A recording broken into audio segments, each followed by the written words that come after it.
sekali lagi nama saya Beril Kumawa, saya pemain bass, musisi, saya banyak main di dunia jazz, ya Java Jazz Festival, jazz-jazz yang Jazz Goes to Campus, apalah festival-festival itu pokoknya.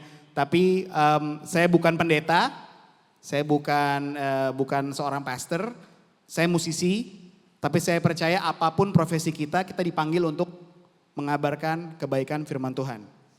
Jadi buat teman-teman yang di sini yang nanti berencana nggak pengen jadi pastor, nggak apa-apa. Yang pasti pastikan hidupmu itu untuk mengabarkan kebaikan firman Tuhan. Mengabarkan kebenaran firman Tuhan, mengabarkan betapa baiknya Yesus Kristus dalam hidup setiap kita. Oke? Sampai situ aman semua? Oke. Ya, tema yang dikasih buat saya hari ini judulnya Blessed Family. Boleh bilang sama-sama 1, 2, 3. Blessed Family, keluarga yang diberkati. Ayat yang diberikan, tapi gini sebelum saya bicara lebih lanjut soal ayat. Semua orang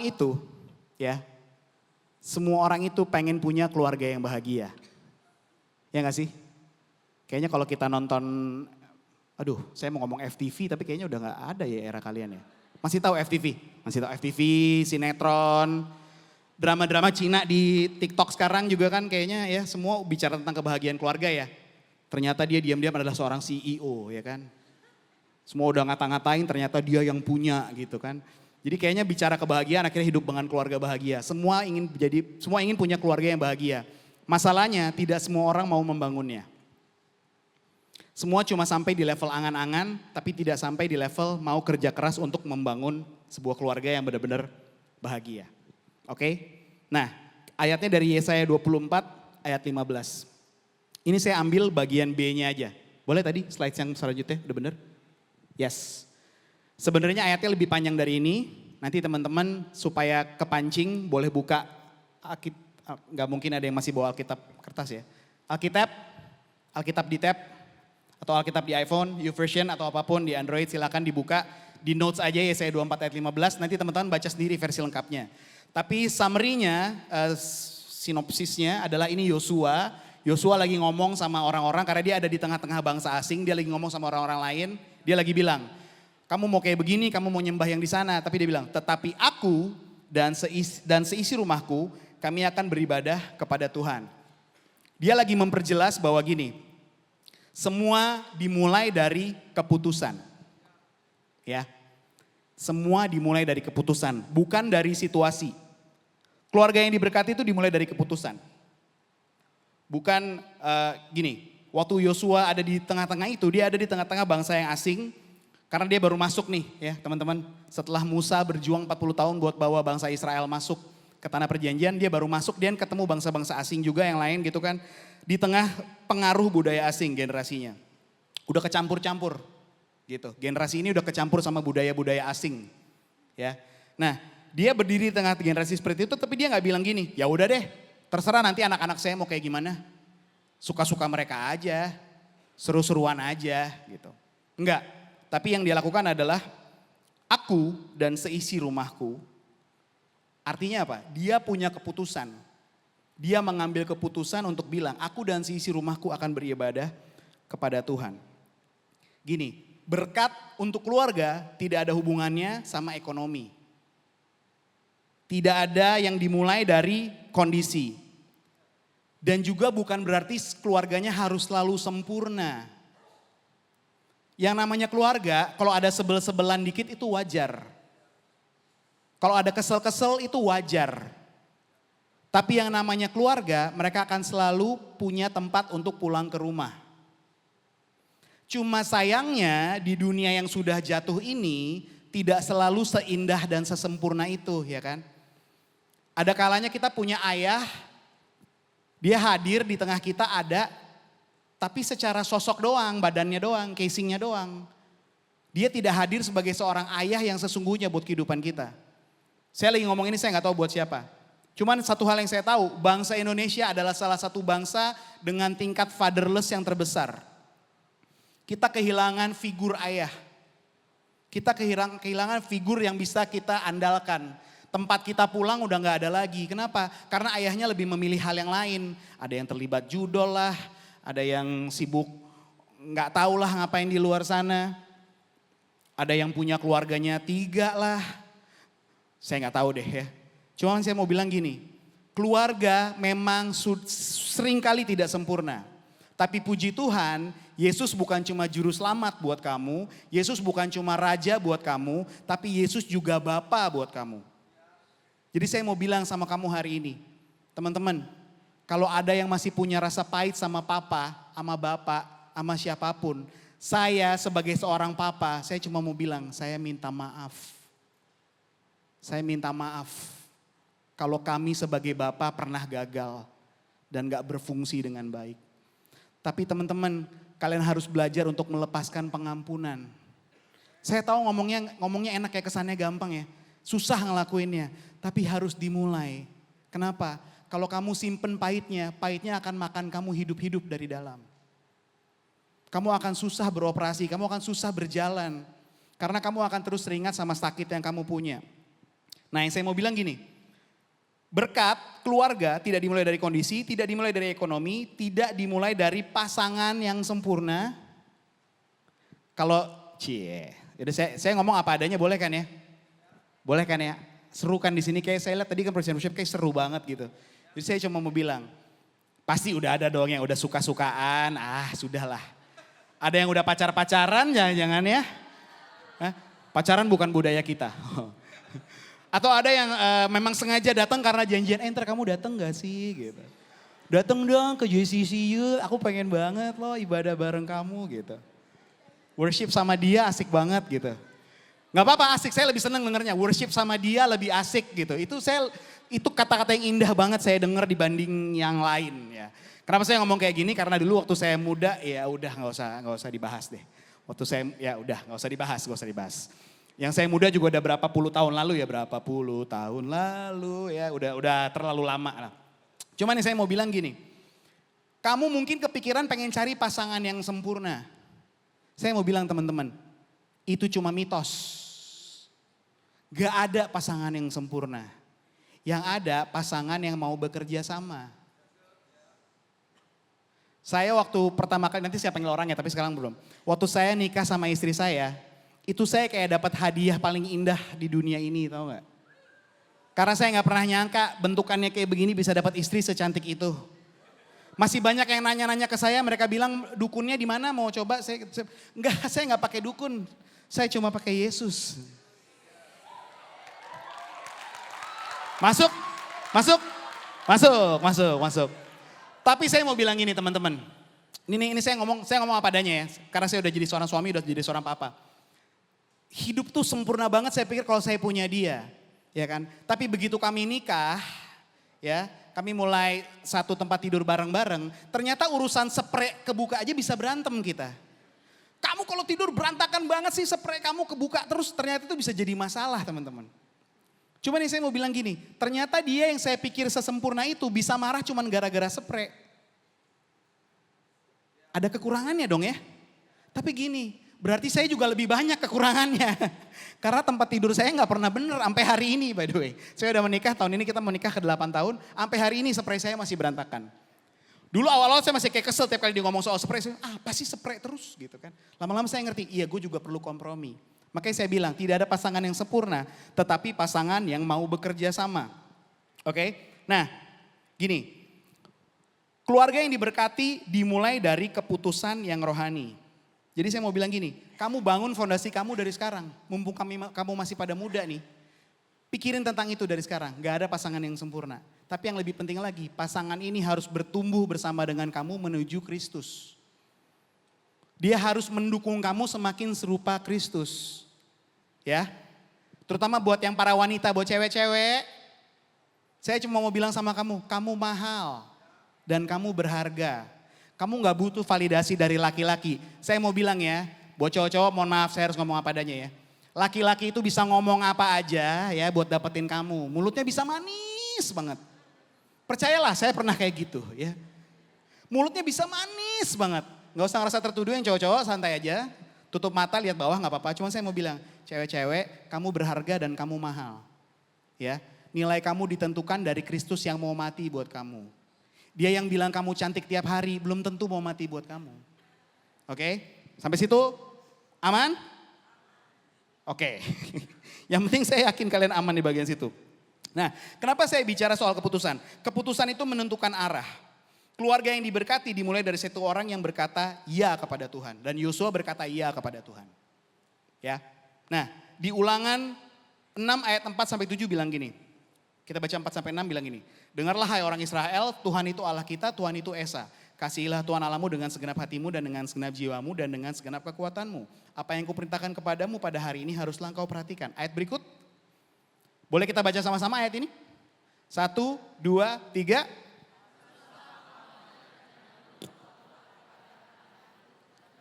Dan membicarakannya apabila engkau duduk apabila engkau sedang apabila engkau berbaring.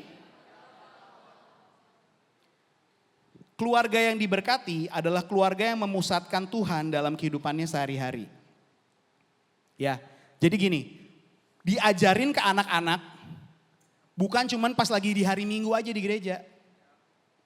Jadi bukan cuman, maaf ya saya kasih analoginya ya.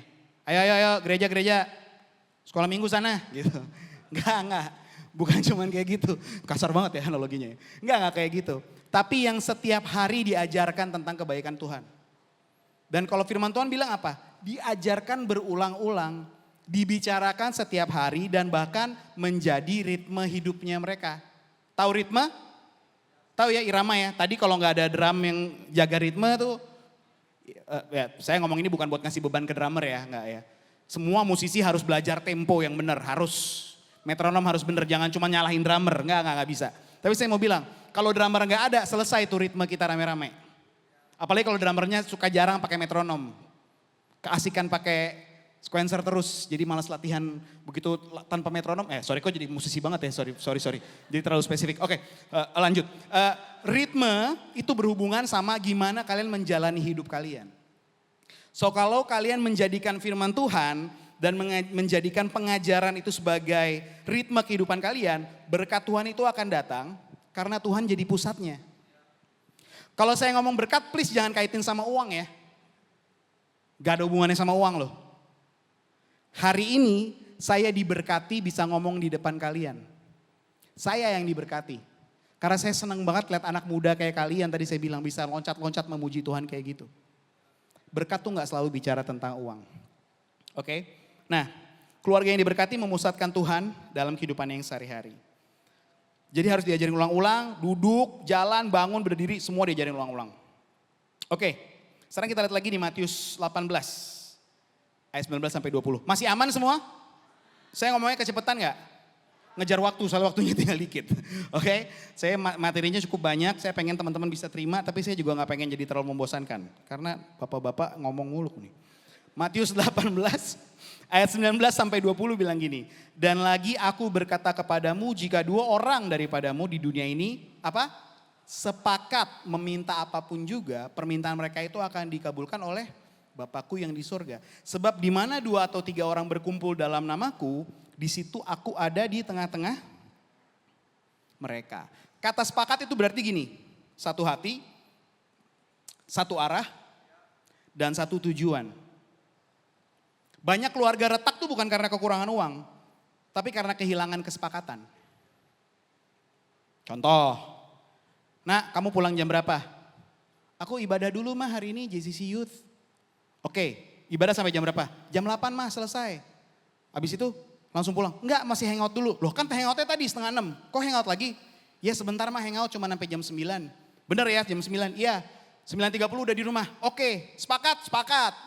Pulangnya jam 10:30. Apakah ada sepakat di situ? Tentu tiada, saudaraku. Saya juga pernah berantem sama papa saya, cuman urusan kayak gini. Sama aja kita sama. Ya, beda generasi memang, zaman saya belum secanggih sekarang, scroll TikTok, wifi belum kayak sekenceng sekarang. Teman-teman sekarang kalau wifi lemot aja dikit kayak, wifi-nya lemot banget sih gitu kan. Saya dulu masih ngalamin yang namanya 0809-894 kali. Pernah tahu nggak? Nggak mungkin pernah tahu karena itu adalah sistem internet menggunakan telepon. Saya harus nelpon ke nomor itu lalu pakai sambungan yang ketahuan umurnya ya kan. Kita kan nih zaman dulu ya sambungin kabelnya dulu abis itu kita tunggu tuh. Nut dia bunyi. Nut saya mau nonton video 3 menit bufferingnya 10 menit. Beneran. Jadi gini, eranya mungkin berbeda, tapi problemnya sama-sama aja, urusannya kesepakatan. Papa saya pemain musik, almarhum. Dia pemain musik. Waktu saya pulang, saya habis main band, habis latihan band. Saya pikirkan, telat-telat dikit pasti gak marah kan habis main band. Anak band kayak elu bro, ya kan. Saya pulang, bapak saya udah di depan rumah. Jam berapa ini? Loh, lihat jam 10 pak, kamu janji pulang jam berapa? Jam 9 pak, kan cuma telat sejam, janjinya jam 9. Kesepakatan tidak terlaksana. Nah, ya. Jadi gini, sama aja gini teman-teman, saya kasih contoh lain deh. Masih ada 5 menit, oke gak apa-apa, saya sisain dikit ya. Berusaha cepat mungkin, oh Tuhan percepat. Oke. Saya cuma takut kecepatan kalau ngomong suka kecepatan. Oke, contohnya gini, teman-teman pernah gak berpergian naik tol Cipularang? Pernah? Ya, kalau ke arah Bandung tuh, lewat tol namanya tol Cipularang. Sepanjang jalan itu ada beberapa exit. Ada Cimahi, ada Pasteur, ada Bubat, ada Jatinangor, terus lagi ada Cirebon. Bisa sampai Tegal pakai tol yang sama. Kalau nggak ada kesepakatan dari awal, lu yang tadinya pengen ke Bandung bisa-bisa salah naik mobil yang ke Cirebon. Di jalan bisa berantem. Pak, kita kan mau ke Bandung, kenapa kita ada di Cirebon? Kapan saya bilang saya mau ke Bandung? Ya tadi kan lewat Cipularang, tapi kan saya nggak bilang saya mau ke Bandung, saya mau ke Cirebon. Kebetulan aja lewat Cipularang. Paham maksudnya? Ketika tidak ada kesepakatan, di situ mulai ada keretakan. Ya, makanya kesepakatan dalam keluarga itu sangat penting. Karena hadirat Tuhan hadir ketika ada kesatuan, ketika ada kesepakatan. Keluarga yang diberkati adalah keluarga yang sepakat. Kalau saya nggak salah di Indonesia kita punya istilah sepakat tuh apa gitu ya. Kayak slogan-slogan, saya pernah baca di mana, lupa lagi. Tadi mau nge-search padahal lupa, ya udah maaf deh. Lewat, nggak jadi dipakai. Oke, sekarang yang berikutnya Efesus 6 ayat 1 sampai 3. Nah ini boleh dibaca bareng-bareng lagi ya. 1, 2, 3. Hai.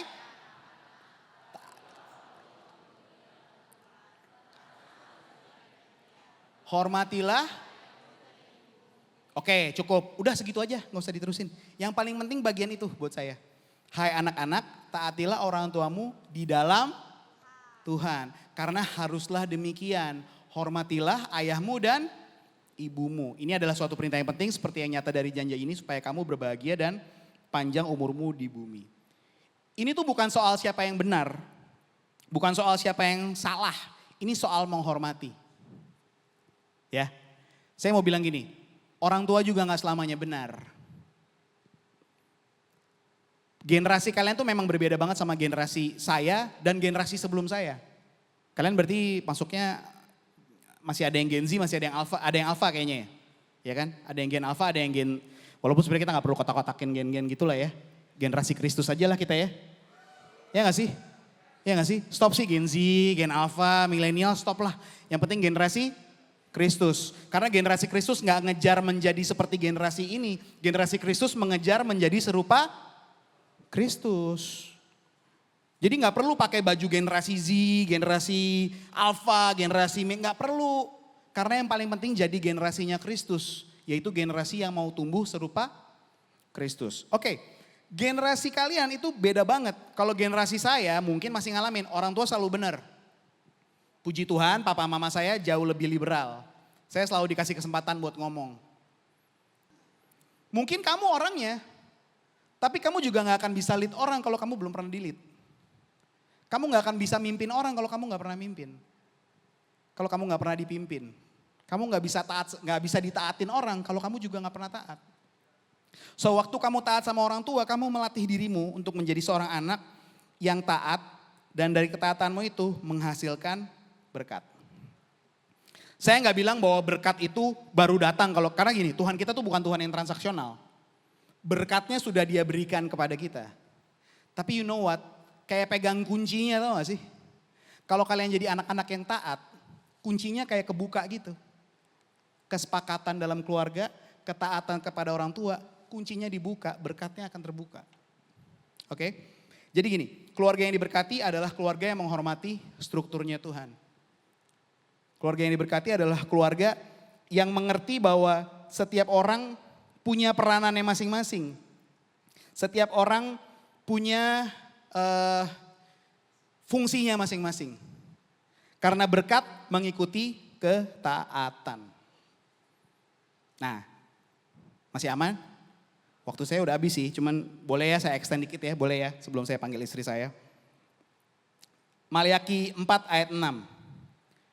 Dibilang gini, maka ia akan membuat hati bapak-bapak berbalik kepada anak-anaknya dan hati anak-anak kepada bapak-bapaknya. Supaya jangan aku buat mukul bumi sehingga musnah. Artinya apa? Tuhan itu peduli banget sama yang namanya rekonsiliasi. Dan lebih penting dari itu, Tuhan itu rindu banget memulihkan hati generasi. Tuhan memulihkan hati generasi. Saya mau bilang gini, mungkin kamu datang dari keluarga yang broken, dari keluarga yang gak harmonis, dari keluarga yang gak rohani bahkan. Tapi Injil selalu bicara tentang pemulihan. Karena seperti yang saya bilang tadi di awal, saya gak masukin di sini, tapi tadi saya tiba-tiba keinget ayat ini. Sekalipun ayah ibuku membuang aku, tetapi Tuhan menerimaku, mengambil aku bahkan. So saya mau bilang sama kamu gini, kamu itu sudah diadopsi ke dalam kerajaan surga, tahu gak? Kamu sudah diadopsi sama kerajaan surga. Bapamu yang di surga itu udah jadi bapamu yang sejati. Jadi sebenarnya gini, saya mau bilang gini teman-teman. Izinkan Tuhan memulihkan hati kamu yang hancur. Izinkan Tuhan sembuhkan kamu dari luka terhadap keluarga yang mungkin gak bisa memberikan yang benar ke kamu. Dan saya gak bilang harus hari ini. Saya gak bilang ayo berdiri angkat tangan setuju semua. Malam ini kita pulang peluk papa mamamu walaupun mereka pernah nyakitin kamu. Enggak, saya gak lagi bilang itu. Saya tahu yang namanya pemulihan butuh proses.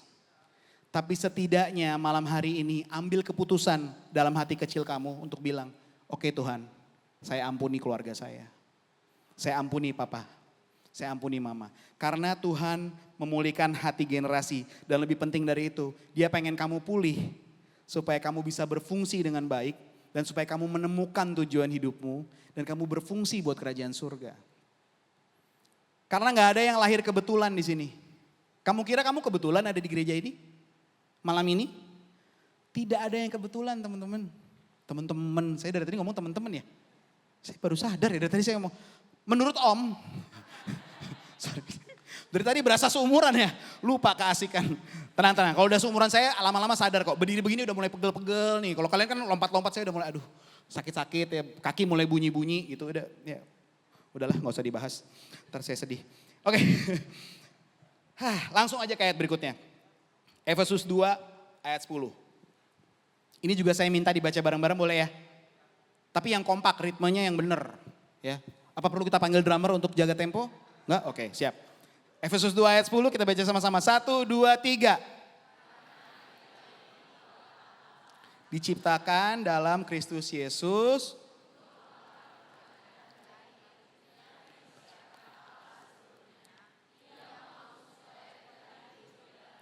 Buatan Allah siapa?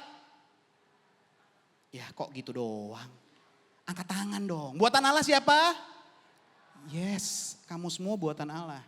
Diciptakan untuk apa? Melakukan? Oke, pekerjaan baik tuh dia gak lagi bicara tentang karir ya. Nanti kamu akan masuk dunia bank. Kamu akan jadi seorang musisi. Kamu akan jadi konten kreator terkenal. Yang kerjaannya nge-influence dan jangan bilang kamu belum tahu tempat ini atau apa gitu ya, konten-konten. Bukan. Pekerjaan baik gak bicara itu. Pekerjaan baik itu bahasa aslinya agathos ergon. Artinya apa? Kamu dilahirkan untuk melakukan sebuah pekerjaan yang spesifik cuma kamu yang bisa kerjain. Gak ada orang lain. Saya, biar bentukannya kayak begini, karoseri gini ya, gak ada bagus-bagusnya. Udah pendek, jelek, hitam, bertumbuhnya melebar, saya juga bingung Tuhan boleh gak sih saya numbuhnya ke atas gitu, numbuhnya ke samping. Nah, udahlah gak usah dibahas. Cuman ini saya percaya banget bahwa saya punya panggilan. Dan pekerjaan baik itu cuma saya yang bisa kerjakan. Tapi kalau saya gak bangun hubungan sama Tuhan, saya gak bisa tahu Apa yang Tuhan mau buat saya? Oke, waktu saya sudah semakin keterlaluan lewatnya, tapi saya minta maaf, tapi semoga teman-teman bisa gini-gini. Waktu saya baru mulai main musik, umur saya masih 12 tahun. Lalu saya mulai umur 16 tahun, 17 tahun mulai main di mana-mana. Lalu saya umur 20 gabung sama bandnya Glenn Fredly, almarhum, dan saya main sama dia selama 4 tahunan. Lalu saya jadi music director buat ini, buat itu. Saya main sama Elo lah, saya main sama Andin, banyak lah musik. Lalu saya punya band saya sendiri, lalu saya gabung sana sini. Otak saya cuma satu, gue pengen main musik sampai ke luar negeri. Otak saya cuma itu. Sesimpel itu. Saya pengen jadi pemain bass yang terkenal di Indonesia. Cuma itu. Saya pengen jadi pemain jazz yang bisa main di klub-klub jazz. Tuhan kasih saya kesempatan, saya bisa main di Blue Note Tokyo, saya bisa main di Bangkok, bisa main di Belanda, bisa main di Swiss, bisa main dimanapun. Tapi tahu nggak? Tetap yang paling indah ketika saya bisa sharing firman Tuhan ke anak-anak muda yang bahkan baru lahir waktu saya bikin album saya yang pertama. Saya ngomong dari hati saya yang paling dalam, beneran. Saya udah manggung di depan puluhan ribu orang. Tahu nggak? Begitu pulang sampai rumah rasanya sama aja. Saya pikir setelah itu, wah bangun besok gua akan jadi seseorang. Sama aja bos. Mau mandi juga mesti masak air panas dulu. Keluar rumah juga tetap keringetan, nggak ngaruh. Kenapa? Karena dulu mimpi saya cetek banget, saya cuma pikir tentang diri saya sendiri. Tapi ternyata dari karir saya, dari apa yang saya bangun di musik, Tuhan arahkan ke situ supaya saya bisa ketemu tujuan saya yang sesungguhnya, yaitu bicara tentang kebaikan Tuhan. Sehingga saya bisa berdiri di sini di depan teman-teman. Gini, ini udah kejauhan banget nih sebenarnya, tapi sorry nggak apa-apa ya, boleh ya.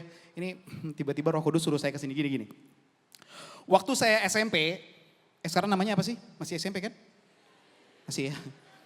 Saya kadang suka dimarahin sama orang kelas 3 SMP. Oh kelas 9 gitu. Iya 3 SMP gitu. Kelas 2 SMA, oh kelas 11 gitu. Saya suka dimarahin. Cuma oke. Waktu saya SMP, saya tuh dibully. Beneran saya dibully. Saya tuh tipe orang yang gak dicariin kalau gak ada, tau gak sih? Yang kayak, oh ada gitu. Ya udah gitu. Beneran. Dan saya dulu dikatain sama guru saya. Waktu saya baru mulai main musik. Karena kan saya olahraga hancur banget ya. Olahraga saya tuh mau ngomong olahraga apa juga gak ada yang bagus deh saya. Beneran. Jadi saya dulu olahraga nih teman-teman. Ada gak sih sekarang yang masih main-main basket gitu? Ada olahraga basket? Ada ya? Kan ada yang kalau dari bawah ring harus ngelempar bola tuh. Apa sih namanya? Lay up. Makasih ya. Kayak lay up. Gimana sih lo gak tahu lay up gitu kan? Bener saya sorry banget. Sorry banget. Udah nonton Go The Movie belum? Sorry jadi. Bagus banget filmnya, asik. Sampai mana tadi? Oh iya, oke. Waktu saya lay up nih, dikasih waktu 1 menit, ya. Cowok-cowok rata-rata 1 menit itu paling dikit bisa masukin 27 bola, ya. Yang paling maksimal 35 bola. Anak-anak SMP jadi, wah dihitungin, ayo, masuk. Yang cewek-cewek maksimal paling tinggi itu 21 bola. Paling kecil 15 bola. Saya 7. Jadi saya sambil lempar-lempar, guru saya, ya gitu. Jadi ini beneran nih. Cuma saya mau sebut namanya nanti kasihan orang tahu lagi, jangan. Si Pak Guru ini nih, kalau yang lain, bagus, keren, iya lagi. Pas saya, karena saya udah terkenal memang gak bisa main basket. Iya, ya gitu. Jadi saya malah makin semangat buat gak masuk kan ya. Ya udah deh Pak gitu. Selesai kan dibilang, berapa Pak? Berapa? 7. Saya gitu kan. Terus dia tanya, mau jadi apa kamu nanti? Saya bilang, yang pasti bukan pemain basket Pak. Bapak bisa lihat sendiri tadi saya. Tapi saya kasih tahu, saya orangnya kelihatannya cuek-cuek aja. Tapi sebenarnya dalam sini saya suka luka. Sakit lah. Dikatain depan orang. Saya sampai mikir, iya jangan-jangan gue gak punya masa depan kali ya. Waktu saya mulai main gitar, ditanya, cita-cita kamu apa sih? Jadi musisi. Wah, guru yang sama nih. Wah, kamu mau masuk dunia showbiz ya? Dia bilang gitu. Dia bilang, bener Pak, showbiz, show bisnis. Bukan, show di bis-bis kan kamu. Beneran kata-katanya dia. Saya diem, cuman saya mikir, show di bis, gak apa-apa juga ya. Puji Tuhan juga saya bilang. Sakit hati saya sebenarnya. Tapi saya mau bilang gini teman-teman. Buat saya yang kayak begini aja, Tuhan kasih tunjuk bahwa Tuhan bisa bawa saya jalan jauh. Karena saya ketemu sama dia. Jadi saya mau bilang sama teman-teman semua, sama adik-adik semua, sama anak-anakku semua. Kalau saya yang kayak gini bisa, kamu pasti lebih bisa.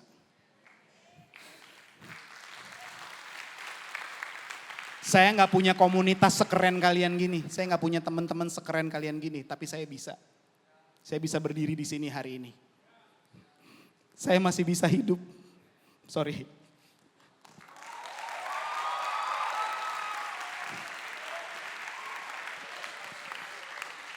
Saya masih bisa main musik. Saya masih bisa hidup dari musik. Saya masih bisa pelayanan kemana-mana. Saya masih bisa ketemu anak-anak muda sehebat kalian. Saya punya istri yang cantik. Saya punya anak yang hebat. Kalau bukan karena kasih karunia Tuhan, saya gak mungkin ada di sini hari ini. Jadi saya mau bilang gini buat teman-teman. Kalau saya bisa, kamu lebih bisa lagi. Oke, sekarang kita next slide. Saya mau baca satu, sambil saya panggil istri saya, boleh join ke sini. Istriku yang cantik, yang luar biasa itu. Boleh next slide? Yes. Sambil istriku naik. Ya ini istriku namanya Adinda Syalahita, teman-teman. Halo teman-teman. Lebih muda dari saya, jadi mungkin lebih dekat umurnya ke kalian. Boleh panggil dia kakak, mau panggil saya om gak apa-apa. Saya mah orangnya jujur. Tapi biar lebih enak panggilnya Bung aja, Bung. Bung tuh kayak lebih kemerdekaan gitu. Udah Bung Karno Bung ya. Karno, bukan, mohon maaf. Lanjut. Oh iya, sebelum lanjut kita baca ini dulu ya, bareng-bareng ya. Ini versi bahasa Inggrisnya ayat tadi. Ephesians 2 verse 10. Ya, boleh baca? 1, 2, 3. For we are God's, He has created us in Christ so we can do the good things He planned for us.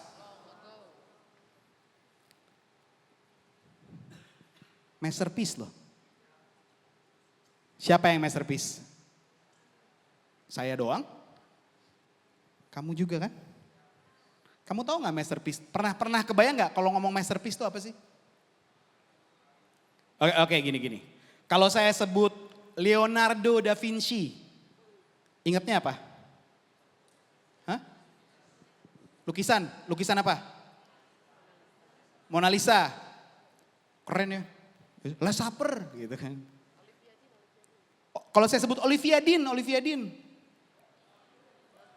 Easy to fall in love ya kan. Man I Need.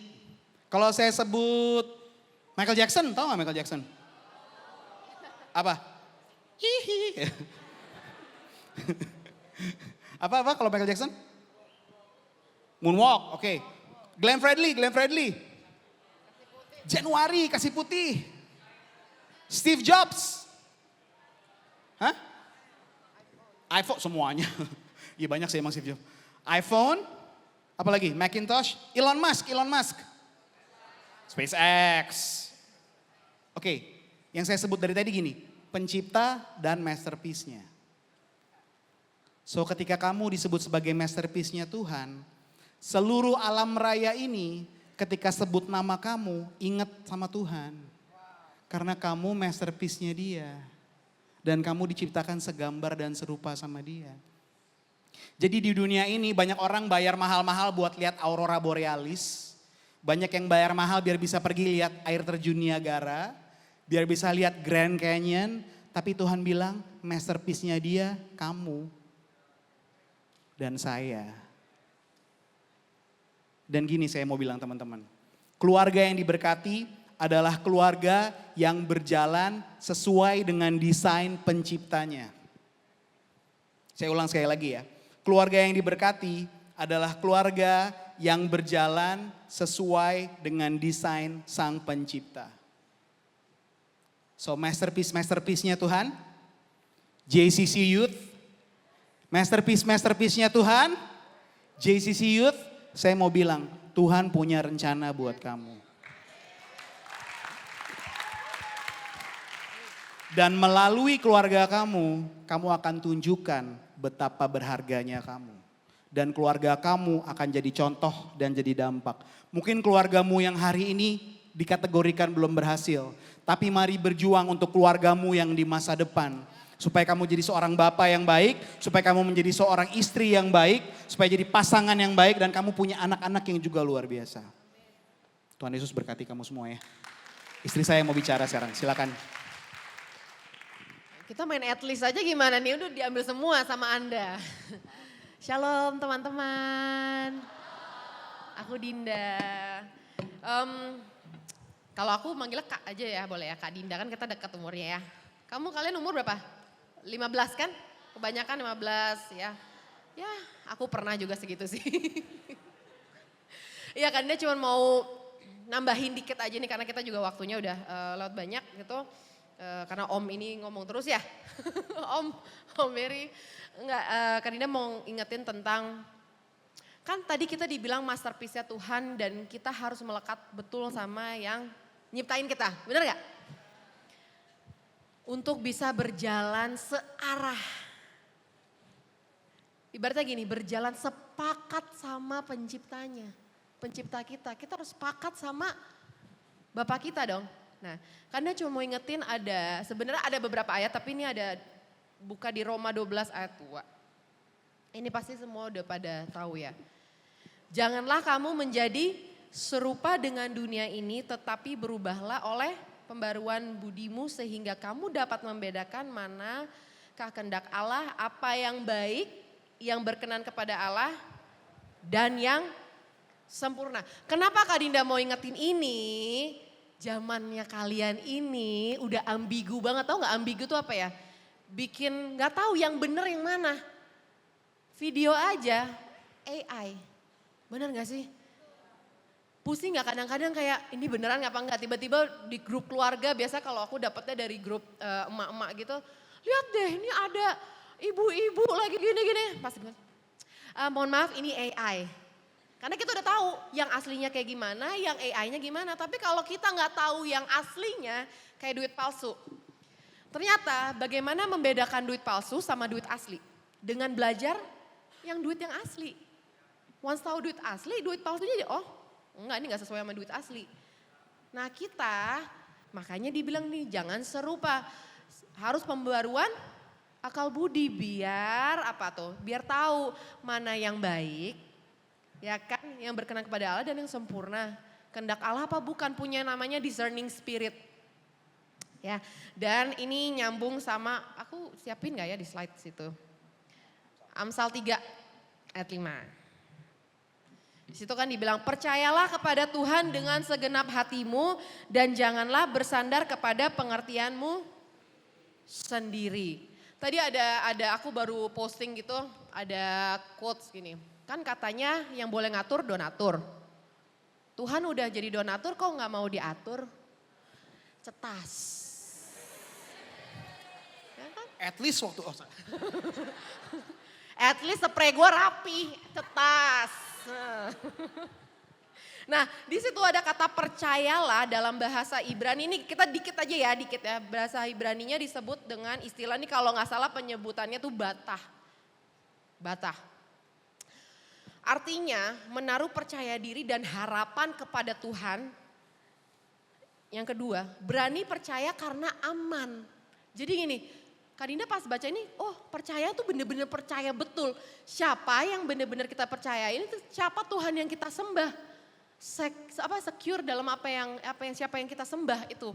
Bener-bener percaya cuman bukan bukan cuman yang kayak percaya bohong-bohongan gitu loh. Cuman bukan hanya di kata, manis di bibir, ya kan. Nah di situ ada kata hatimu, bener gak?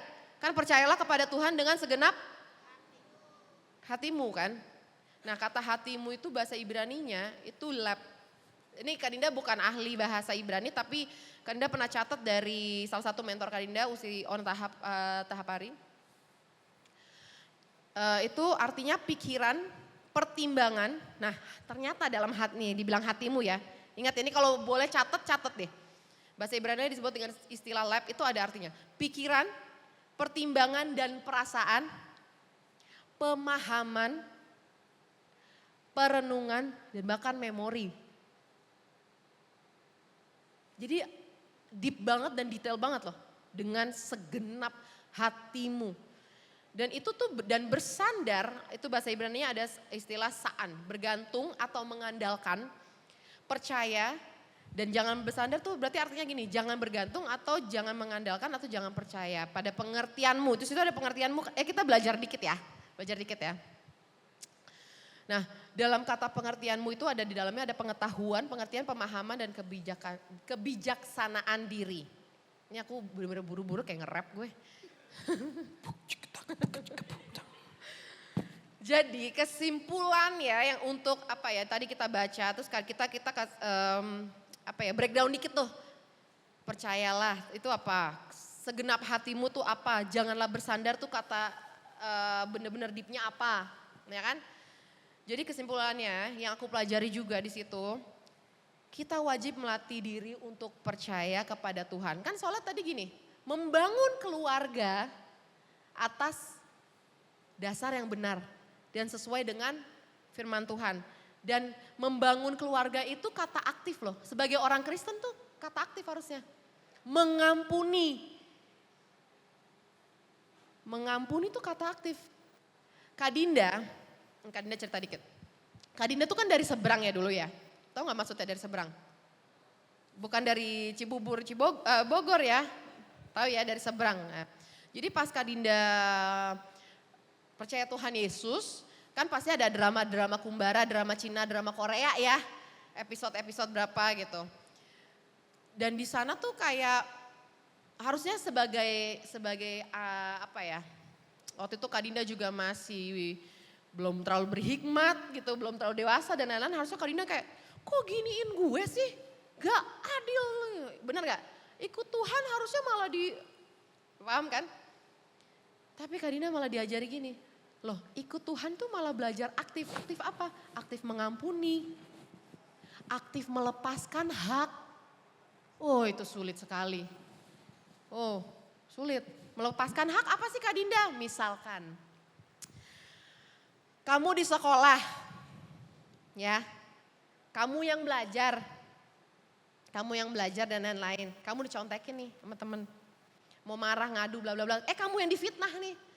Kadang-kadang kan kita sebagai manusia kan menuntut keadilan, ya nggak sih? Merdeka, ya kan? Menuntut keadilan gitu. Tapi ada masanya kita benar-benar gini loh. Udah, Tuhan atur. Kita kan pengen hak, enggak itu hak saya. Lepaskan hak kamu. Bukan hak Hills ya. Bukan. Melepaskan hak itu tuh gini, belajar untuk bahwa hidup kita bukan kita senternya. Tuhan Yesus senternya. Jangan kita sering tahu lagu ini enggak? Jesus be the center of it all. Kita ngomong doang kan? Jesus be the center of it all. Tapi kok hidupnya pengennya tentang kamu aja, bukan Yesus. Jadi apa yang kita nyanyikan juga harus dihidupi dong. Benar gak? Bukan yang hanya mimpin worship doang, kita semua. So kita juga wajib melatih dan percaya kepada Tuhan, menaruh percaya diri dan harapan kepada Tuhan, berani percaya kepada Tuhan karena merasa aman. Berarti balik lagi ke identitas tuh. Gue masterpiece-nya Tuhan. Percayalah nanti depan sana dunia makin aneh-aneh teman-teman, kawan-kawan semua. Yang kita melakukan kebenaran firman Tuhan bisa dibilang norak. Bisa dibilang gak asik, gak benar, gak baik nih. Soalnya gak ngikutin yang lain. YOLO kan. YOLO gitu kan. Enggak. Jadi harus firm. Makanya kita belajar, Kak Dinda pun juga selalu ini kayak gini nih. Kak Dinda pun diingetin lagi untuk firm. Percaya dan identitas. Kak Dinda pernah loh musim kemarin tahun 2025. Wah itu musim yang Kak Dinda harus inget betul identitas Kak Dinda. Walaupun udah Kristen berapa lama loh. Tapi didikan Tuhan tuh kasih karunia. Dan setiap hari kita harus mengingat Tuhan. Bukan hanya di gereja doang. All day 24 jam. Every step, every breath itu kita ingat Tuhan Yesus. Di Mazmur ada berkata gitu, teach me to do your will because your spirit is good. Tuhan yang ajari kita selalu dan itu kasih karunia Tuhan. Kalau diajar, dididik, Berarti gini, kita disayang. Ya. Jadi once musimnya lagi nggak enak, tanya Tuhan, Tuhan saya harus belajar apa nih di sini? Saya harus belajar apa? Makanya kita harus punya komunitas yang bener-bener yang bukan cuma social club doang, hahaha doang, enggak. Tapi ingetin, firman Tuhan bilangnya gini loh, kalau ada yang ngingetin gitu berarti teman kamu sayang sama kamu, percaya. Oke? Terus next saya masih ada waktu, 40 detik.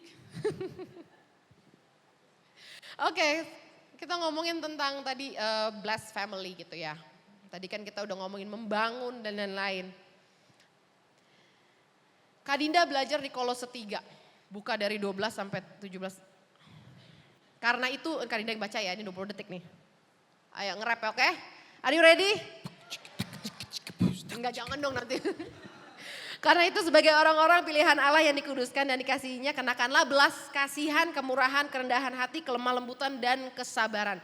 Sabarlah kamu seorang terhadap yang lain dan ampunilah seorang akan yang lain. Apabila yang seorang menaruh dendam terhadap yang lain, sama seperti Tuhan telah mengampuni kamu, kamu berbuat jugalah demikian. Ini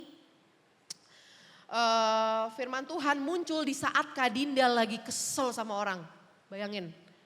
Rasanya pengen yang datang firman Tuhan, boleh gak jangan ini. Apakah yang serahkanlah pada iblis. Wah, itu kan langsung kayak pembenaran diri jadinya, bukan kebenaran. Lanjut ya. Dan di atas semuanya itu kenakanlah kasih sebagai pengikat yang persatukan dan menyempurnakan. Hendaklah damai sejahtera Kristus memerintah dalam hatimu, karena untuk itulah kamu telah dipanggil menjadi satu tubuh dan bersyukurlah. Gak apa-apa sampai sini aja, karena kita udah overtime. Karena cuma bilang gini, kita berdoa good. Berdoa itu sangat-sangat penting sekali dalam kehidupan Kristenan. Pengikut Kristus gitu ya. Tapi doa tanpa perubahan hati pun jadinya ya ibaratnya gini, iman tanpa perbuatan adalah, jadi kalau Tuhan sedang menyenggol hati kita kayak ayo, gak enak sih rasanya beneran. Kak Dinda tuh aduh, Kak Dinda pernah down banget, woof. Yang rasanya gini-gini amat, sampai waktu itu pernah bertubi-tubi sampai gini, curiga gue nih 500 juta nih sebulan gitu. Curiga nih ada apa nih gitu. Udah jadinya kayak mikirnya begitu-gitu, bener. Cuman puji Tuhannya, Kak Dinda tuh percaya betul Tuhan Yesus tuh mengasihi Kak Dinda kan. Jadi teguran itu pun yang membuat perubahan hati pun itu buat kebaikan kita sendiri kok. Nah doa plus perubahan hati powerful, percaya.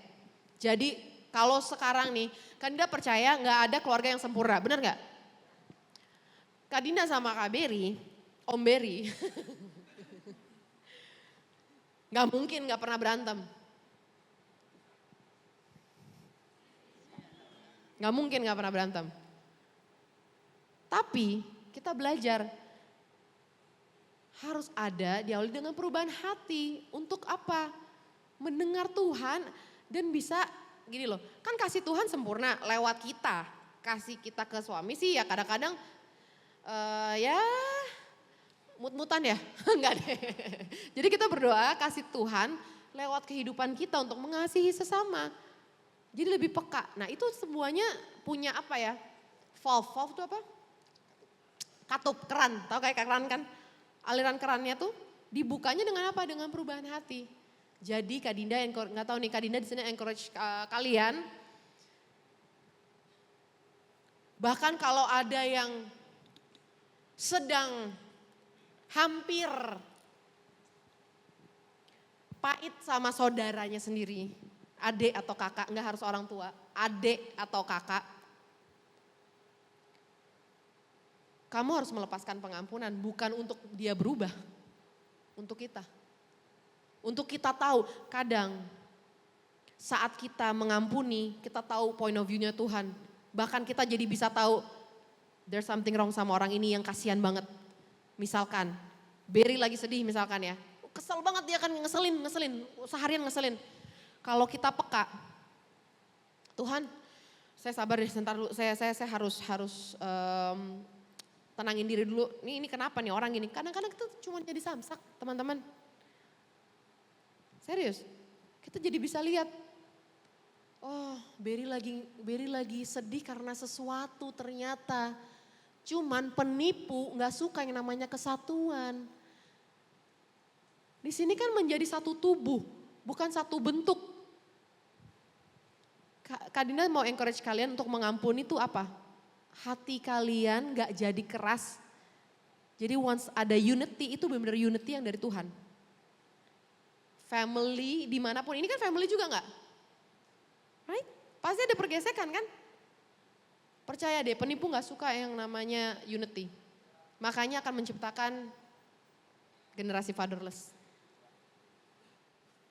Oke, sekarang aku mau say thank you dulu untuk Kak Berry dan Kak Dinda yang sudah membuka perspektif kita tentang Blast Family ini. Oke, kita mau perkenalkan dulu, nama aku Davina.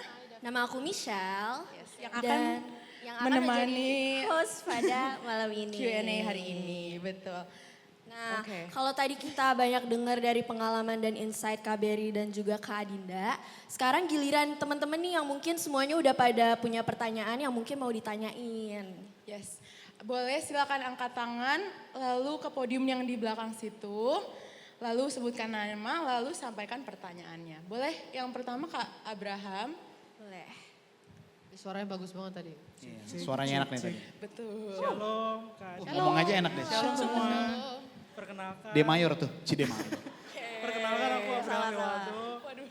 First of all, Bung Berry, aku such a big fan of your work. Dari high school, I watch you on MLD Spot. I watch you on Java Jazz di KTC. Jadi it's an honor to have you here. Wow, oke. Dan today aku mau nanya untuk kakak-kakak berdua, apa yang membuat Kak Bung Berry dan juga Kak Dinda memutuskan untuk menikah dan membangun keluarga di tengah mungkin dunia yang kayak saat ini lagi chaos gitu. Thank you. Thank you, terima kasih. Terima kasih juga udah dari MLD Spot ya, dari sekolah, dari high school ya. Sekarang? Oke, saya makin sadar saya sudah tua. Ya, yang pasti gini teman-teman, waktu kita memutuskan menikah, kita pacaran 7 tahun. Wow, mama ya, iya, mama. Karena kan dulu aku dari seberang. Izinnya susah bener restunya ya Tuhan Yesusku. Tapi puji Tuhan akhirnya dapat restunya. Tadinya ya sempat ada drama-drama tadi Kak Dinda bilang, sempat ada kita tadinya harus nikahnya 2 cara lah segala macam. Tapi Tuhan baik banget, akhirnya kita nikahnya di gereja. Papanya menyerahkan menyerahkan Dinda ke saya dengan prosesi yang pokoknya indah banget deh. Cuman waktu kita mau menikah lagi, waktu kita mau menikah setelah pacaran, 2 kali nikah. Setelah kita pacaran, bukan karena udah lama pacaran ya udahlah nikah aja gitu. Udah lama nih nanggung. Bukan sekedar halal. Bukan sekedar halal, tapi yang paling penting adalah ada satu momen kita duduk bareng-bareng kita tanya, kamu ngelihat aku gak di masa depan kamu? Even udah pacaran 7 tahun loh. Maksudnya gini, kamu di gambaran kamu di masa depan, aku masuk gak di gambaran itu? Kalau kamu punya suami kayak aku nih, yang begini nih, aman gak gitu? Masuk gak di gambar kamu di masa depan? Demikian sebaliknya. Dan kita bahas itu. Sampai akhirnya kita memutuskan menikah gini, kita tahu bahwa Tuhan memang pasangkan kita gitu. Karena Tuhan punya rencana buat kita berdua. Jadi gini, Tuhan punya rencana buat saya, Tuhan punya rencana buat Kak Dinda. Tapi waktu kita berdua menikah, rencana Tuhan buat kita berdua itu juga ada. Dan itu hanya bisa diakses kalau kita berdua menikah. Dan kita sudah alami itu berkali-kali. Berkali-kali, benar-benar berkali-kali. Dan itu yang semakin kuat membuat kita mau menikah. Karena gini, waktu kita menikah kita udah tahu pernikahan kita harus jadi berkat buat orang lain. Kita harus bisa memuridkan orang lain, kita harus bisa cerita tentang kebaikan Tuhan ke orang-orang lain. So, kalau dari saya itu alasannya apa yang membuat kita akhirnya yakin menikah. Kamu? Sebenarnya kan kita tuh lebih bukan masalah, bahkan hampir gagal nikah ya. Karena ya itu tadi yang gak disetujuin. Itu pun kita dengan santai gini, ya udah kita gak jadi nikah. Karena masalah gini, tujuan pernikahannya juga bukan hanya sekedar halal itu doang, serius deh. Ini bukan jadinya kayak kesannya nggak sayang, nggak. Kita bahkan ada obrolan yang nggak apa-apa nggak kalau kita nggak nikah. Kita tetap jalanin hubungan yang kudus, itu keputusan loh. Kak Dinda sama Kak Beri bukan yang langsung bertobat gitu, enggak. Tapi kita memutuskan untuk mempunyai kehidupan yang kudus, bahkan sebelum pernikahan untuk apa? Kitanya pun udah secure dulu sama Tuhan Yesus. Jadi once apa ya, kita collab bergabung kayak Dragon Ball gitu kan. Yang tahu-tahu aja. Yang tahu ya Dragon Ball. Tahu kayaknya nggak tahu. Itu tuh kayak ada tujuan Tuhan di dalam pernikahan yang untuk memenangkan banyak jiwa. Aku percaya itu soalnya. Jadi beyond of hanya nikah sekedar halal dan jadi keluarga bahagia doang. Kayak ada something agenda Tuhan yang apa ya?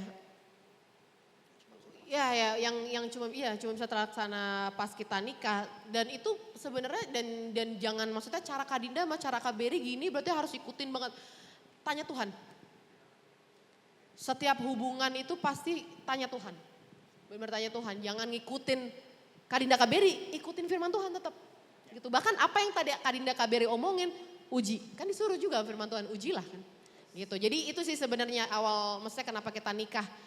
Kalau dulu sih kalau misalkan tanpa firman Tuhan ya nikah karena cinta, unyu-unyu kayak love you. If you. Jangan percaya sama lagu-lagu yang bilang kayak gitu ya. Separuh nafas, bagus sih lagunya tapi jangan percaya sama separuh nafasku. Enggak. Kalau mau menikah itu harus orang yang sama-sama penuh. Artinya sampai dulu ada momen gini. Gue kayaknya bisa deh hidup tanpa lo. Kesannya kalau itu sakit banget ya. Demikian sebaliknya. Iya gue juga bisa hidup tanpa lo. Jadi dulu waktu kita baru bertobat berantemnya jadi kayak gitu. Berantemnya rohani banget. Oh, lu gak sayang sama gue? Gak apa-apa, Tuhan Yesus sayang sama gue. Gitu. Beneran. Tapi serius. Serius, teriak-teriakan di mobil. Serius. Lu gak sayang sama gue? Tuhan sayang sama gue. Gue tahu Tuhan juga sayang sama gue. Begitu. Bener-bener gitu. Serius. Ini bener. Rohani banget ya. Nah tapi maksudnya gini, kita sama-sama tahu bahwa kita tanda kutip bisa hidup masing-masing. Tapi kita memilih untuk hidup bersama. Dipilih itu lebih mahal loh daripada gak bisa tanpa. Ikan gak bisa milih dia mau hidup di air apa di sini, gak bisa. Tapi kalau punya kebebasan untuk memilih lalu kita tetap memilih yang itu, berarti kan berharga banget. Iya. Bahkan dari pernikahan kita, hubungan keluarga tuh ada yang dipulihkan juga. Ya. Padahal gak ada hubungannya sama pernikahan, paham gak sih? Ya. Gitu, Betul. serius. Jadi menikah itu tujuannya adalah untuk pertama memuliakan nama Tuhan, terus jadi berkat buat orang lain. Yes. Ya, semoga terjawab ya. Wow. Oke. What an incredible answer. Oke, boleh lanjut? Oke, boleh Regi. Aduh grogi banget. Oke, halo Kak Beri, Kak Dinda, Shalom. Halo. By the way, I'm a big fan. Kemarin aku nonton di JGTC di UI. Nonton Kak Beri and the Rhythm Service. Thank you for the music, keren banget. Aku mau tanya khususnya sebenarnya ke Kak Beri. Kak Beri ini kan musisi ya. Aku mau nanya bagaimana cerita awalnya Kak Beri itu yakin mau jadi musisi dan bagaimana kayak hubungannya misalnya nanya sama Tuhan ini bagaimana ya kerja, mungkin ada orang yang gak setuju sebagai musisi. I mean like we all see musician like no money and everything, but Kak Beri proved something really nice and I'm happy to see that. I'm really grateful to actually can ask you this question. Thank you. Thank you for the question. Very good question. Oke. Ini nih jawabnya nggak bisa 2 menit nih masalahnya nih. Jadi bear with me semuanya. Oke. Episode 1. Season 1. Enggak. Saya lahir dan besar di keluarga musisi. Itu udah pasti. Papa saya pemain musik. Dia punya band dulu The Rollies namanya. Mama saya juga penyanyi. Jadi saya lahir di environment yang memang kayaknya udah musik banget. Jadi jreng gitu. Enggak ya. Enggak gitu mohon maaf. Tapi memang udah environmentnya seperti itu. Om saya almarhum juga penyanyi juga namanya Utha Likumahua. Bersama bayanganmu kasih. Ya kan sempat populer kan berapa tahun lalu. Padahal lagunya udah lama banget. Nah jadi saya besar dengan melihat musik itu sebagai profesi ya gitu. So ketika saya hidup sampai hari ini, saya belum pernah makan dari yang lain. Ngerti gak maksudnya? Semua makanan yang saya makan adalah hasil bayar, bayarnya adalah hasil pendapatan dari main musik. Dan saya bisa besar sampai sekarang, tidak pernah sekalipun bukan dari musik. So untuk menjawab pertanyaan, apakah bisa hidup dari musik? Bisa. Saya jawabannya. Tapi ada kerja keras di belakang itu. Dan ada pengelolaan yang baik. Kalau kita mentang-mentang dapat main musik itu kadang-kadang dapat uangnya bisa lebih gede dari orang yang kerja kantoran loh. Cuma masalahnya karena dapatnya gede bisa belum lagi kalau yang masih Beli alat musik. gitu kan masih gitu, susah. Itu pengelolaan kurang baik. Cuman saya mau bilang bisa hidup dari musik. Tapi ketika saya memutuskan untuk jadi musisi, saya sempat bimbang juga dulu. Jujur, dulu sempat jujur, izin. Bab. Jujur yang itu gue belum ngerti, Belum tahu, nanti juga diupdate sama dia. Beruntung kalau punya istri yang lebih muda kan jadi bisa, apa maksudnya gitu. Nanti di perjalanan pulang kita ngobrol. Oke, saya sempat kepikiran apa iya ya jadi main musik tuh. Karena gini, saya tuh pemain musik sebenarnya jujur banget nih, saya nggak sejago itu. Dan saya mengaku itu dengan sangat terbuka kemanapun. Kalau ada orang bilang, wah Berry ini pemain bass yang ini. Bukan, ada yang lebih jago dari saya banyak di Indonesia. Tapi saya percaya banget waktu Tuhan pilih saya, dia pilih saya dengan tujuan. Nah itu yang membuat saya kuat dan yakin memilih musik sebagai jalur dan jalan hidup saya. Plus ada lagi yang lain. Yaitu ketika saya bangun, ketika saya lagi naik motor dulu zaman sekolah, ketika saya nggak bisa mikirin hal lain selain musik. Musik aja di sini. Jadi waktu itu jujur saya kayak kalau gue kerja kantoran nanti di otak gue juga musik lagi gitu. Saya sempat banget kepikiran, nih ya ini random banget sih, sorry banget. Waktu saya lulus sekolah, lulus SMA, kan sekolah musik di Indonesia waktu itu pada masa itu ya, karena kan zaman saya zaman purbakala ya. Ini Indonesia belum merdeka waktu saya lulus sekolah, enggak, sorry. Tapi enggak setelah itu ya gue. Tapi enggak ada sekolah musik yang bagus pada masa itu. Kalau sekarang udah bagus-bagus banget, tapi pada masa itu belum ada. Jadi pilihannya saya cuma harus keluar negeri kalau mau belajar jazz. Sementara kalau saya keluar negeri, gaji papa saya sebagai pemain musik juga, main jazz pula, nggak cukup. Jadi saya mikir kalau saya sekolah musik, kasihan bokap nih. Jadi pilihan lainnya adalah apakah saya jadi, saya mau sekolah di BMKG tadinya. Beneran, tahu nggak BMKG? Badan Meteorologi dan Geofisika, tahu ya? Karena saya tur sama sekolah, terus wah menarik banget ya. Bisa sekolah di sini Pak? Bisa. Wah nggak terlalu mahal. Wah meneliti, bisa nih kayaknya gue ini aja jadi profesi udah gitu. Sempat mau masuk BMKG, sempat ngeliat-ngeliat STT, apa jadi pendeta aja ya. Iya ya kenapa jadi sekarang khotbah ya? Oke, sorry. Terus ayo lo. Terus sempat desain grafis, akhirnya saya masuk desain grafis. Karena mikir, nah lucu kan milih desain grafis tau gak apa? Kalau one day saya bikin album, saya bisa bikin artworknya sendiri. Otaknya ke situ. Otaknya baliknya musik lagi. Jadi setelah akhirnya saya kuliah desain grafis setahun dengan nilai B atau biasa, tetaplah saya lulus milih main musik.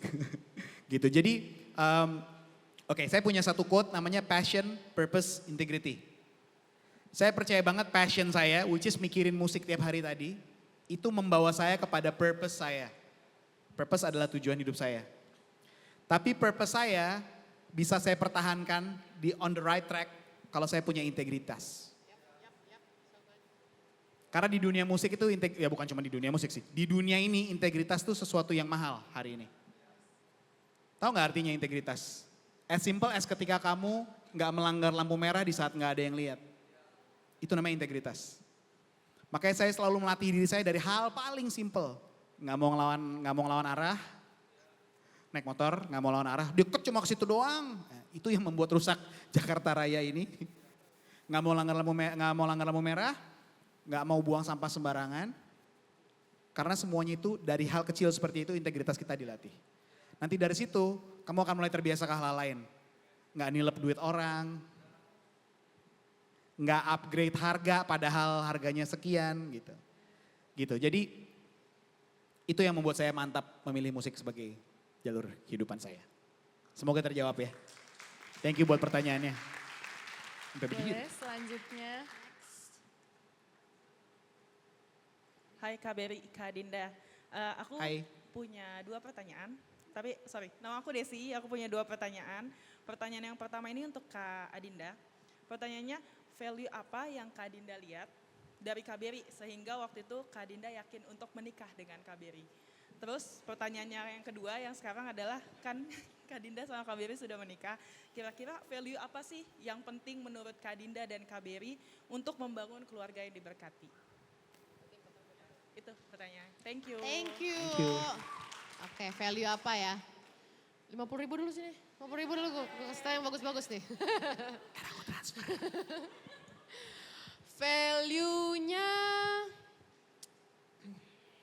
ini sebenarnya nggak bisa diceritain dengan segamblang ini sih. Tapi value yang pertama, jadi gini, aku tuh dulu nggak disetujuin, bukan, papaku tuh papa yang asik sih, puji Tuhannya. Tapi papaku tuh dulu tinggal di Ambon. Di sini ada orang timur nggak sih? Oke. Yang Ambon?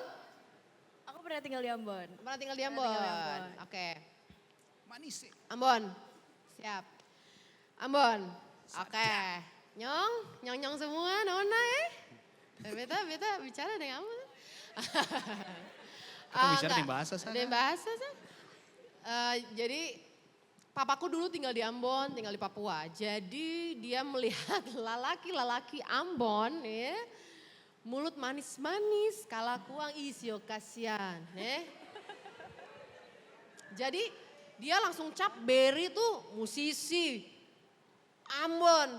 Ya kan? Beda agama. Ya kan? Langsung tuh izin. Ya kan? Nah, tapi yang mereka nggak lihat, jadi gini. Dulu Kak Dinda nih, percaya nggak sih Kak Dinda tuh dulu biayakan banget kelakuannya. Kak Dinda jujur aja, Kak Dinda tuh dulu tukang mabok. Nah ketahuan kan aku manis-manis segini. Ya kan? Manis ya, makasih.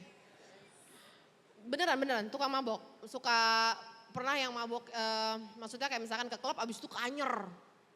Yang sembarangan mencet cewek tapi mencet cewek. Dulu kan aku sekolahnya cewek semua. Pokoknya tapi wah preman-preman banget deh. Biayakan banget. Abas kan anak basket. Wah. Siapa yang anak basket tadi? Mantap. Jadi biayakan banget. Nah Kak Dinda pernah di toxic relationship yang tidak dihargai sebagai wanita. Ini Kak Dinda juga udah pernah kasih tahu di podcast gitu, jadi Kak Dinda ngomong aja, ibaratnya kayak di semi diperkosa. Paham gak maksudnya? Ini gak apa-apa kan ya, seril ini gak apa-apa ya? Gak apa-apa ya, Oke. seril ini kan kalian. Maaf ya, izin. Ibaratnya nggak Kak Dinda pertama belum kenal Tuhan Yesus, nggak tahu identitas, ya kan? Di dalam toxic relationship itu parah banget. Dan taruh identitasnya ke pacar, makin-makin, iya nggak? Nah itu Kak Dinda down banget. Nah dulu tuh dia temennya kakakku, by the way kakak dan teman-temannya kakakku, datanglah kehidupan aku, gitu kan.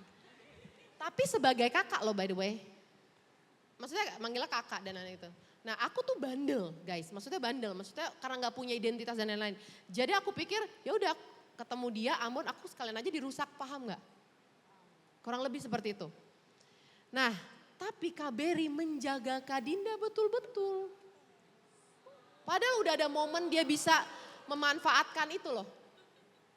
Nggak serius, 50.000 dong sini. Terima Kris gak? Ada. Oh jadi 500.000 dong ya.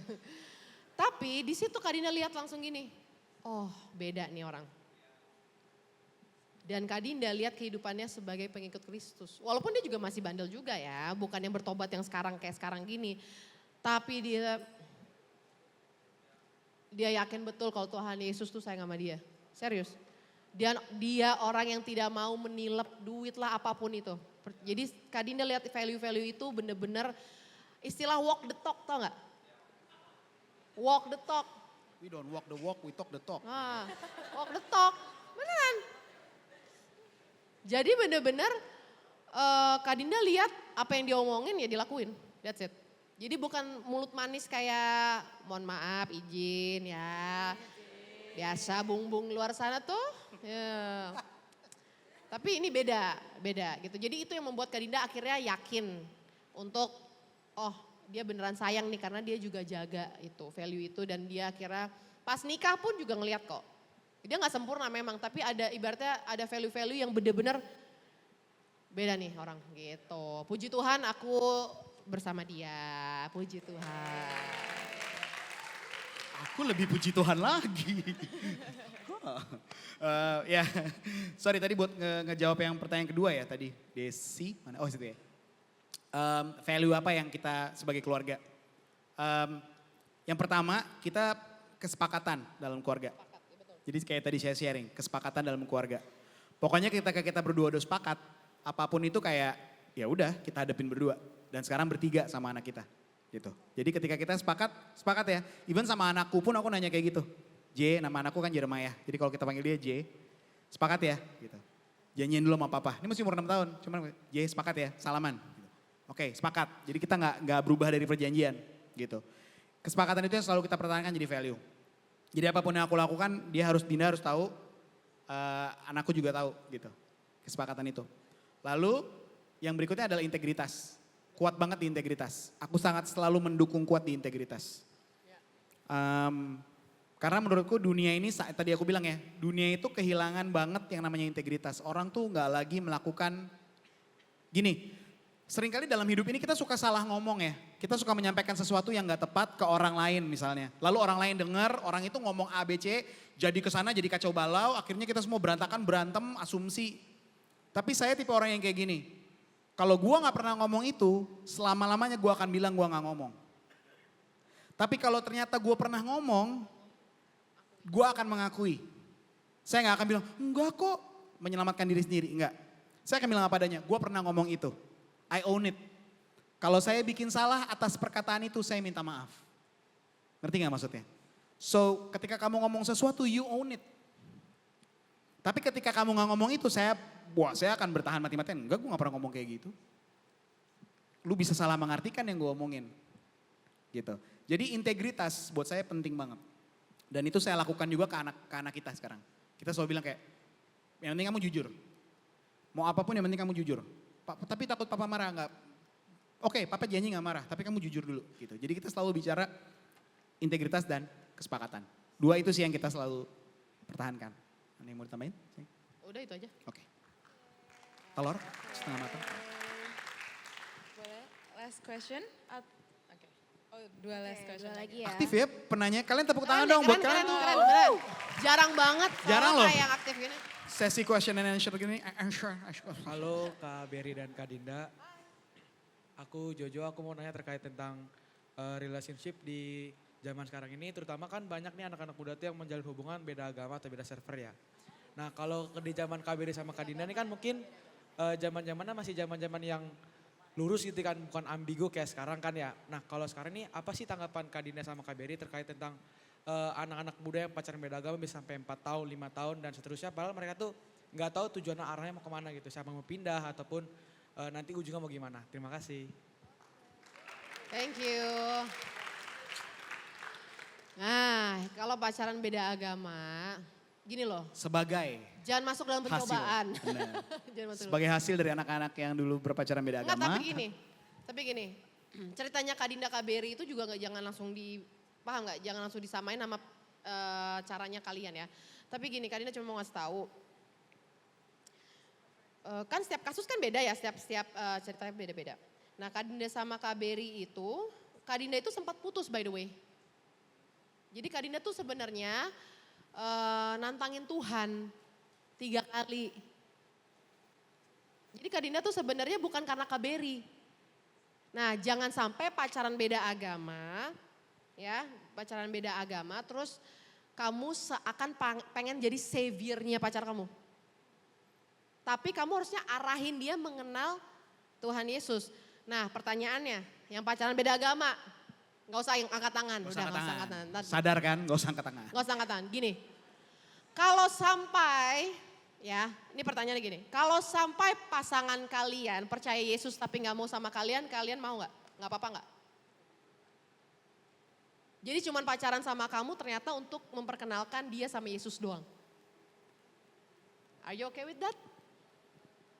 Nggak sampai kayak Kak Dinda sama Kak Beri nih menikah. Are you okay with that? Pertanyaannya ya. Terus kalau Kak Dinda, ini aku dulu bentar ya. Izin ya, ngapa?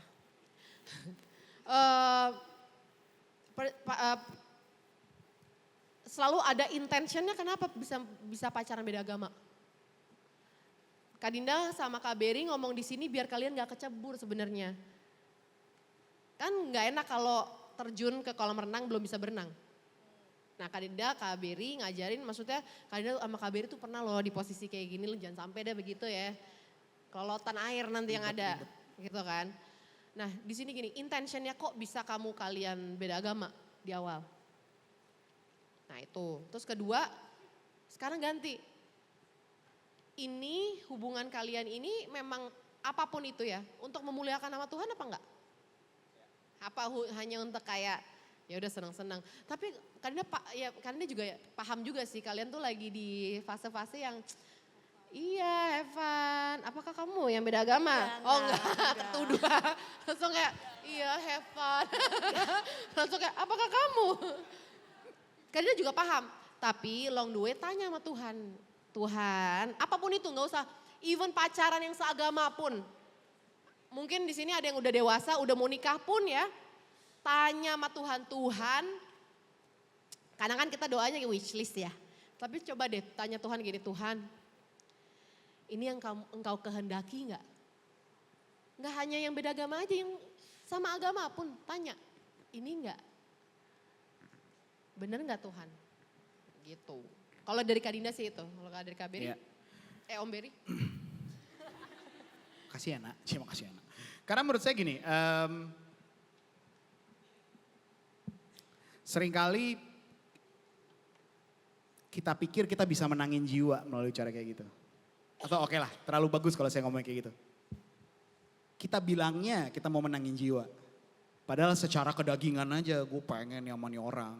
Nanti kalau ditanya sama orang, enggak aku ingin memenangkan jiwanya. Masa sih gitu kan, pertanyaan kan itu. Karena gini loh teman-teman, saya juga nonton banyak banget ya sekarang ya. Kan lucu-lucu ya kalau suka lihat, kan saya ini pengguna TikTok baru ya by the way ya. Baru setahun kali baru mulai buka TikTok. Dan itu kayak masuk ke dunia yang beda banget gitu kayak, apa ini gitu. Suka banget ada yang gitu, dia Kristen, aku Katolik gitu kan. Terus mereka nikah, sekarang kami Hindu gitu. Beneran, saya pas baca itu kayak, wait, sampai gue nonton berkali-kali. Ini gue salah lihat, aku Kristen, dia Katolik. Wait, sama-sama nyembah Yesus ya berarti ya harusnya ya. Aku Kristen, dia Katolik. Terus ada gambar mereka nikah, sekarang kami Hindu. Oke, gitu. Daripada kamu ikut aku ikut kamu, mari kita ke sana gitu kan. Sepertinya ada kesepakatan ya. Aduh, tapi kok malah makin menjauh dari kebenaran firman ya gitu. Jadi seringkali kita sok-sok mau nolongin Tuhan. Saya ulang ya, seringkali kita sok-sok mau nolongin Tuhan. Padahal itu cuma kita yang pengen aja. Jadi kalau tanggapan saya sekarang ini, jangan gunakan doanya orang Ambon. Karena doa Bapa kami versi orang Ambon tuh agak beda dikit. Jangan membawa kami ke dalam pencobaan, karena kami bisa masuk sendiri. Itu orang Ambon kalau bilang doa. Artinya gak usah dicoba-cobain Tuhan, saya bisa.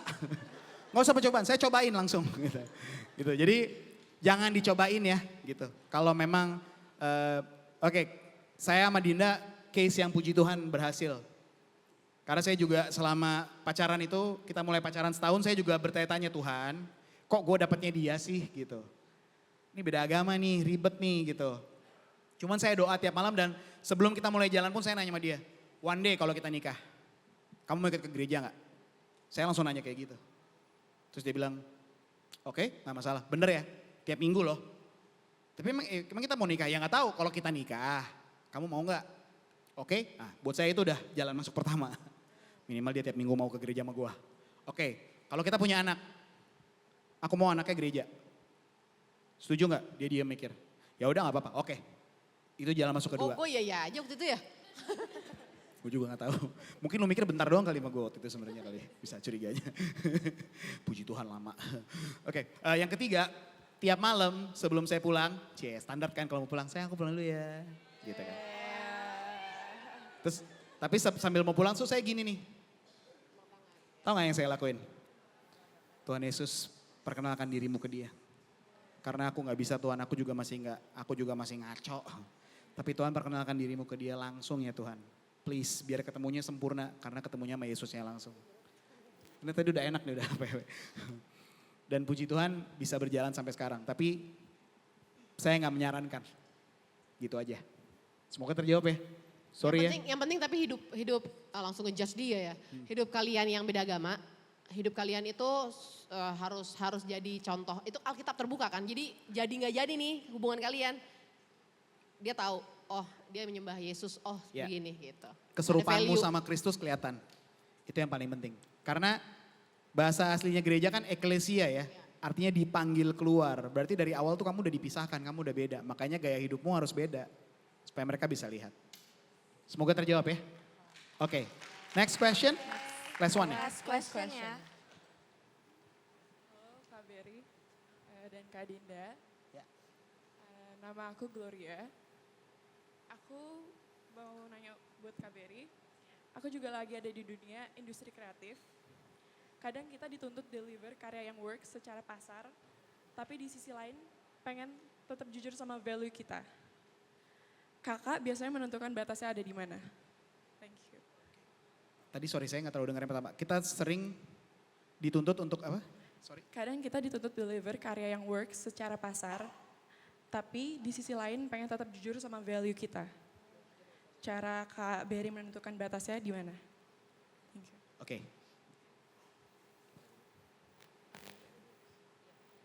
Career kan berarti ngomongin, oke. Tapi harus jujur sama diri kita sendiri. Berarti ini bicaranya lebih ke dalam kita berkarya, bermusik. Oke, cool. Ya.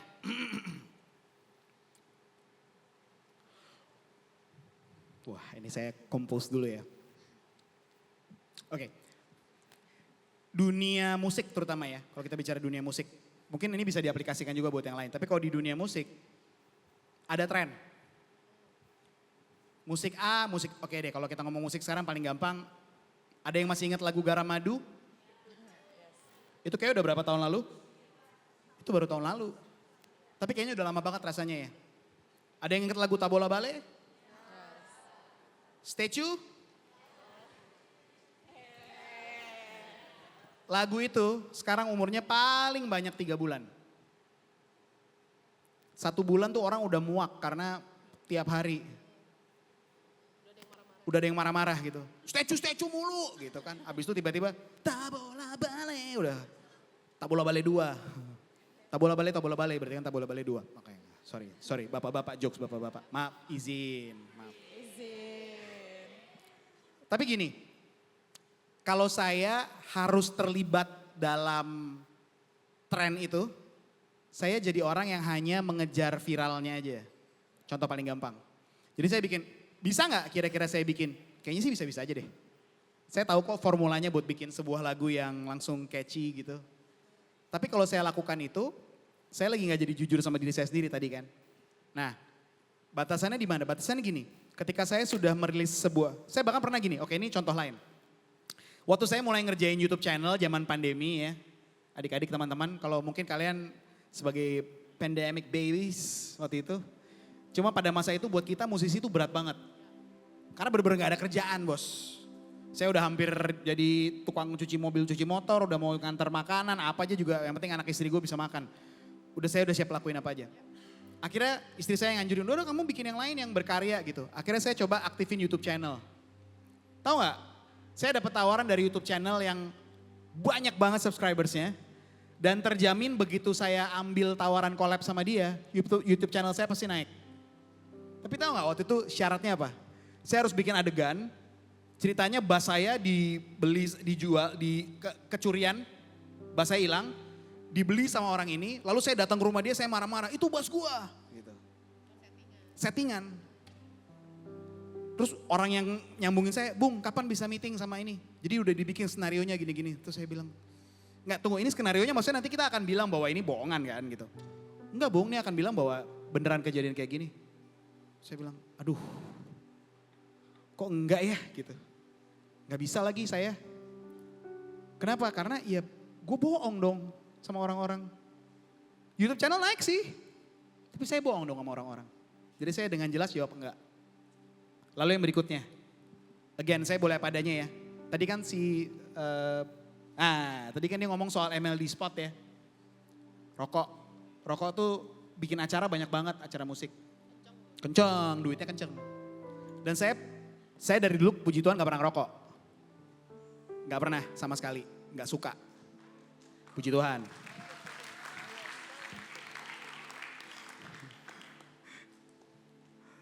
Tapi saya pernah dapat tawaran untuk, ini pas pandemi by the way. Saya sebut aja angkanya ya. Saya dapat tawaran 100 juta untuk jadi ambasadornya salah satu brand rokok. Saya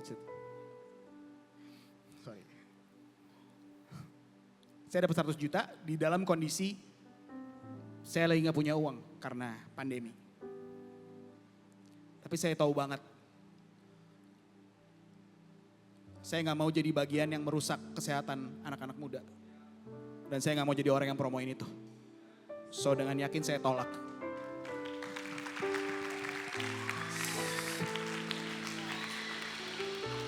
Saya bilang enggak.